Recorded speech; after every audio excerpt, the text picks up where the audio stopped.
Bonjour à tous et bienvenue dans ce nouvel épisode du podcast NBA de The Free Agent. Hier soir, vous avez pu sans doute déjà profiter et écouter de la preview pour le play-in de la conférence Est qui commence ce soir avec Boston, Washington et Indiana, Charlotte. Et bien aujourd'hui, on va partir de l'autre côté des États-Unis pour la conférence Ouest et le play-in qui lui commencera demain soir avec, on est d'accord Maxime, qui sera là aujourd'hui pour parler de cette conférence Ouest avec moi. On est d'accord qu'il y a une affiche qui fait tellement rêver, qui fait tellement pas play-in, mais plus, allez, demi-finale, voire même finale de conférence entre les Lakers et les Warriors. LeBron James contre Stephen Curry, Max. On Ah bah, retrouve, ça y ça est. fait rêver tous les amateurs de basket et tous les amoureux de ce sport qui est. Là, ça a vraiment un côté March Madness à l'universitaire, winner take all. C'est vraiment. Voilà. C'est un match 7 en guise d'apéritif, quoi. C'est exactement ça. C'est un apéritif avant les playoffs. Tout le monde dit que ce n'est pas un match de playoff, très clairement. Enfin, ce n'est pas un match de play-in, pardon, mais c'est déjà un match de playoff. On rappelle, le vainqueur de ce match sera septième de la conférence Ouest et jouera les Suns. Les pauvres Suns qui doivent regarder ce match en se disant oh là là, attends, si on prend déjà les Lakers dès le premier tour, ça va pas être, ça va pas être évident. Mais au final, c'est peut-être pas si sûr que ça que ce soit les Lakers, Maxime.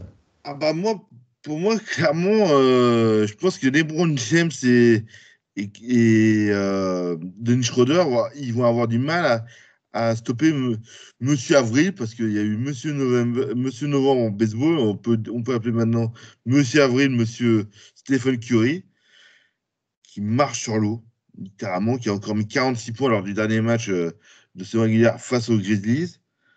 Voilà. Incroyable. À deux, je pense qu'à deux places plus haut des Warriors, il aurait été MVP cette année, encore une fois. Mais voilà, c'est extraordinaire ce qu'il a fait. Meilleur marqueur de la saison. En plus, ils ont toujours le vieux Draymond Green, c'est Andrew Wiggins euh, qui se réveille à l'intérieur. Bon, non, il y a de la matière. Clairement, cette équipe, s'il y Ouais. avait eu Klay Thompson cette année, voilà. Oh bah elle serait pas huitième. On n'aurait pas cette discussion-là. Ça, c'est sûr. On n'aurait pas du tout cette discussion. Ouais, Curry, pour vous donner les stats, c'est 32 points cette saison de moyenne. 32 points de moyenne. 5,5 rebonds et 5,8 passes par match. Ça sera le danger numéro un côté Warriors. Et je ne sais pas si tu avais fait attention, mais ou si tu avais regardé le match face à Memphis là, dimanche soir. Mais Memphis avait adopté une stratégie qui avait du coup plutôt bien fonctionné sur on va dire le début de match où on avait Dylan Brooks qui était en homme à homme face à Curry et qui a coupé toutes les lignes de passe en direction de Curry, qui lui a coupé la ligne à 3 points pour le forcer à prendre des shoots à l'intérieur de la raquette. Est-ce que c'est pas ça le secret justement de couper complètement Curry du reste de son équipe? Il y a deux options pour moi à défendre contre les Warriors. Il y a l'option on laisse Curry et on s'occupe des autres, clairement. Et on coupe celui qui fait la passe, et non pas Curry en tant que receveur de passe. C'est-à-dire que voilà, on travaille sur. Voilà. Ou autrement, il y a le risque de la tactique, comme tu dis si bien, qu'a utilisé Memphis, à savoir la prise à deux ou mettre un joueur en systématique, mais on a vu la faiblesse. c'est le problème, c'est de ne pas faire de fautes. Et Curry, il sait prendre des fautes, il sait donner les fautes, il sait aller les chercher. On lui ouvre le drive, il va aller driver sans aucun problème, et parce qu'il a la vitesse pour. Honnêtement, pour moi, la moins pire des solutions, au vu de ce qu'a fait Memphis, même si l'idée pouvait être semblée intéressante, j'en suis pas forcément convaincu.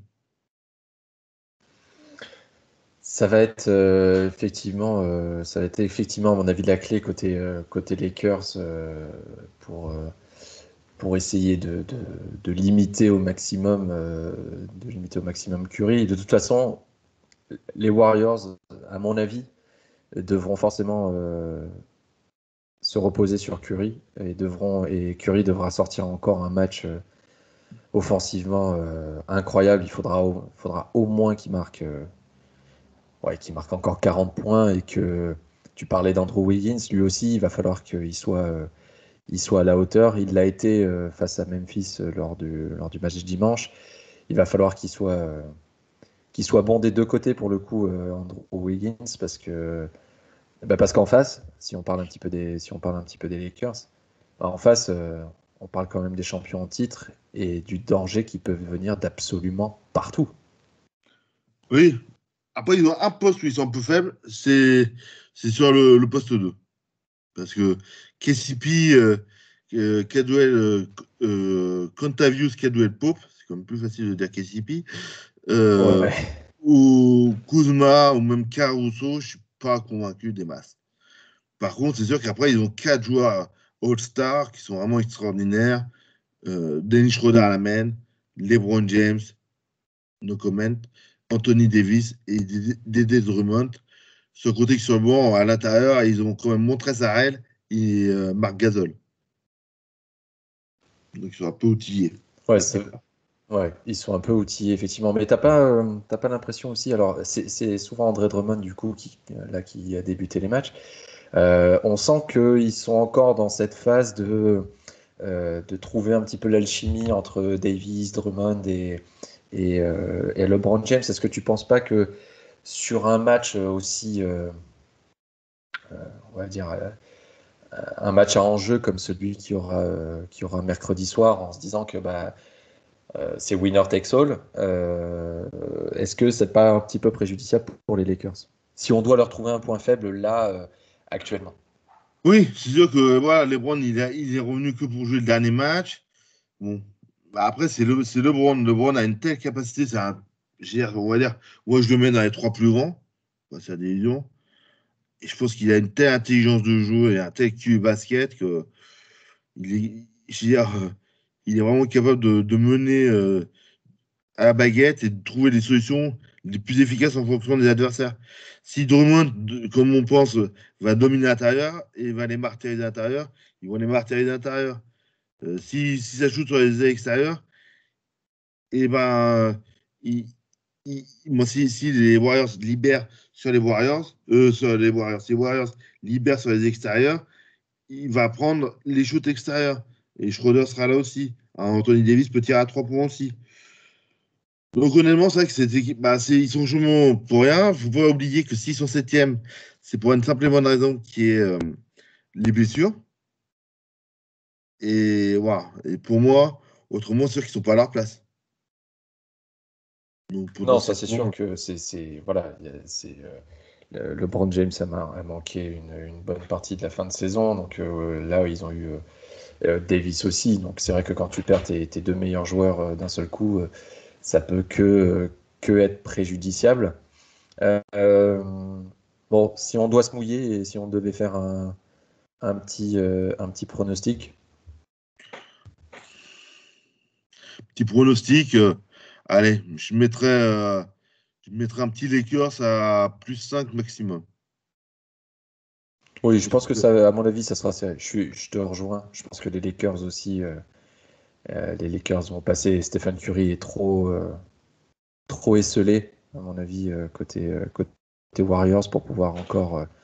Bah, contre Memphis, ça peut passer parce que voilà, enfin, contre des équipes plus, on va dire, d'un niveau plus faible que celui des Lakers, avec des effectifs moins profonds et moins spectaculaires, Curry peut le faire et avec un Andrew Wiggins ou un Toscano qui vient en appui, pourquoi pas.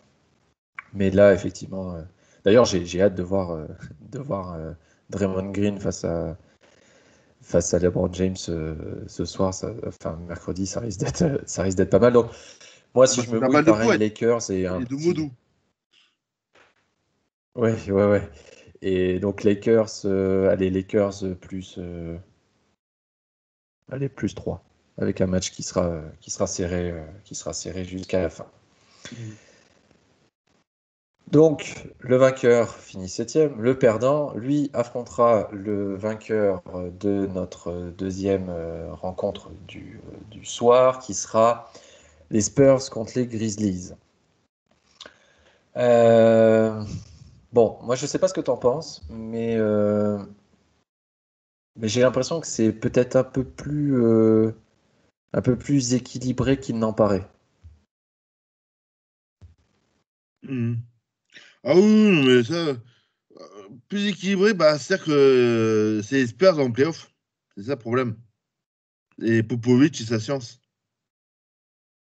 Et ça, comment dirais-je, c'est vraiment ce qui peut, ce qui peut faire passer la balance, parce que pencher la balance en faveur de San Antonio, parce que du côté des Grizzlies, ça reste très jeune. Un Ja Morant, et ben, il se retrouve au playoff. Et bon, est-ce qu'il va, face à une équipe qui, quand même, dont ADN, c'est la défense, va pouvoir se sortir de ce traquenard? Je suis d'accord avec toi, c'est plus serré qu'on en pense, même si en première impression, on pourrait se dire que Memphis est au-dessus des Spurs, mais sauf que on passe en mode playoff. Moi, tout le monde dit des play-in, mais ça reste, c'est comme si c'était un match 7 des playoffs directement. Donc là, il faut repenser à Ouais. l'histoire des équipes, l'histoire des coachs, voilà. Sur la saison régulière, c'est Memphis qui a remporté la série face aux Spurs. Ils avaient perdu leur premier match. Memphis avait perdu le premier match 131-119 le 23 décembre. Donc ça, c'était à Memphis. Et ensuite, les Spurs ont perdu le 30 janvier et le 1er février à San Antonio. À chaque fois, c'était 129-112 et 133-102. Donc on peut pas dire qu'à chaque fois, ça a été des matchs très serrés. Mm. Euh, bon, côté Spurs, le danger numéro un, c'est qui? C'est DeMar DeRozan, bien entendu. Il a réalisé l'une des meilleures saisons de sa carrière. Il est à 21,6 points, 4,2 rebonds et 6,9 passes par match. Et autour de lui, bah, c'est plutôt pas mal aussi avec Rudy Gay, Dejounte Murray ou voilà, dans une moindre mesure aussi Lonnie Walker.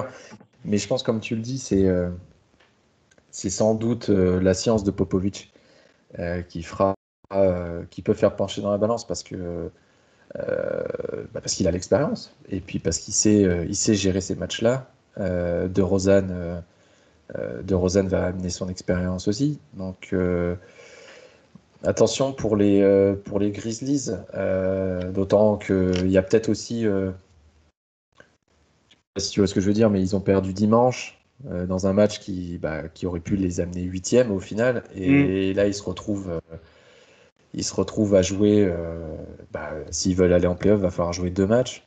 Et les deux seront. Alors celui-ci, il le joue à domicile, mais le prochain, ce sera forcément à l'extérieur. Ouais, l'inexpérience des Bah, Grizzlies peut être préjudiciable. pour moi, je suis assez d'accord avec toi. C'est ce que je disais tout à l'heure. C'est vraiment, le problème, c'est l'expérience. Et en play-in, en play-off, il faut avoir l'habitude de jouer ce genre de match. Je pense que Memphis, ils vont être là pour apprendre. Alors, est-ce qu'ils vont apprendre sur deux matchs ou sur un? Mais j'ai peur que ils redescendent de leur petit nuage. Alors après, ils ont deux joueurs dominants à leur poste qui sont Ja Morant et Jonas Valanciunas, le Lituanien, qui peut vraiment faire des gros dégâts à l'intérieur. Mais bon, est-ce que ça va suffire? Est-ce que Ja Morant ne va pas être sujet à des prises à deux et donc justement au niveau de la main avoir plus de mal à servir Valanciunas? On peut se poser clairement la question. Ça fait partie des points sur lesquels je pense que Popovic a dû se concentrer très avec grande attention. Et donc, de ce fait, ça peut paraître un biais dans ce match, pour appréhender ce match. En plus, Valanciunas aura un adversaire de taille à l'intérieur avec Jacob Poeltl.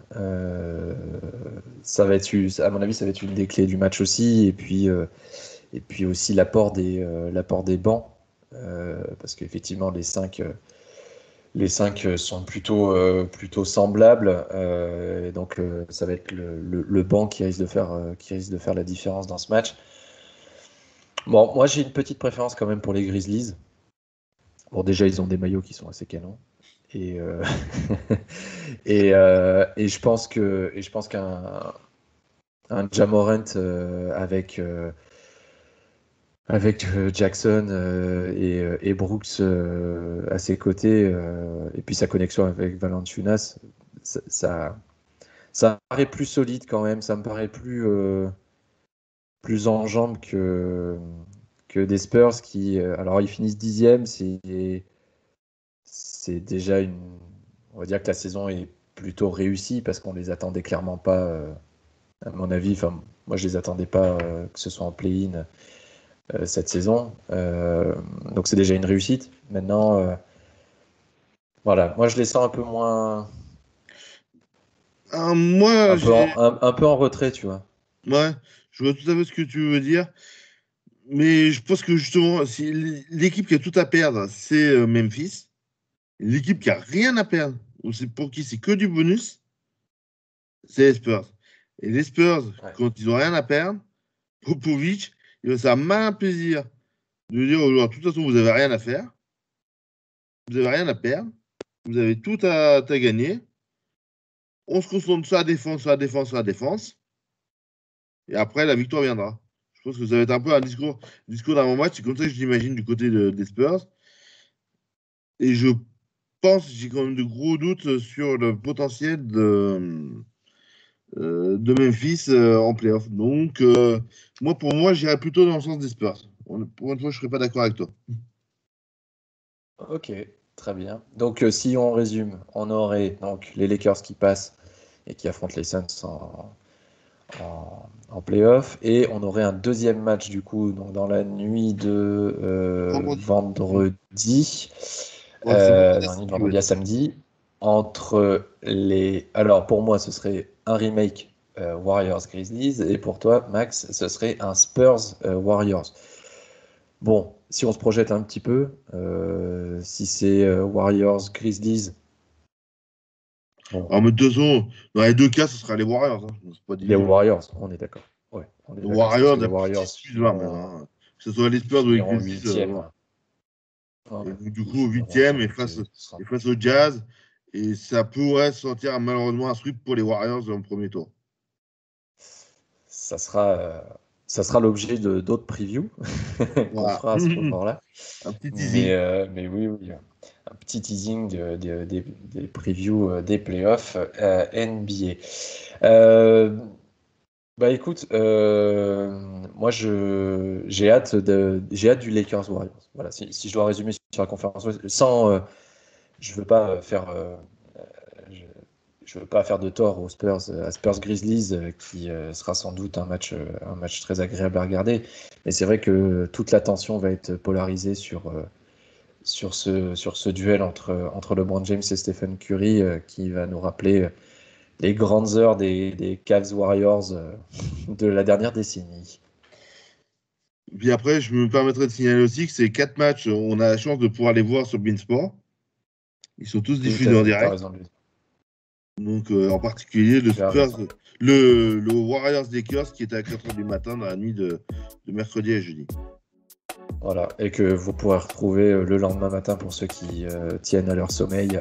Vous pourrez le retrouver le lendemain matin en différé sur Beansport également. Et ben écoute, merci Maxime pour cette preview de la conférence Ouest. Merci à vous de nous avoir suivis. N'hésitez pas à retrouver les previews qu'on a réalisées aussi sur le site freeagent.fr. On est en train de vous préparer toutes les previews pour les playoffs aussi. N'hésitez pas à nous suivre, à vous abonner à la newsletter The Free Agent, à nous suivre sur les différents réseaux sociaux.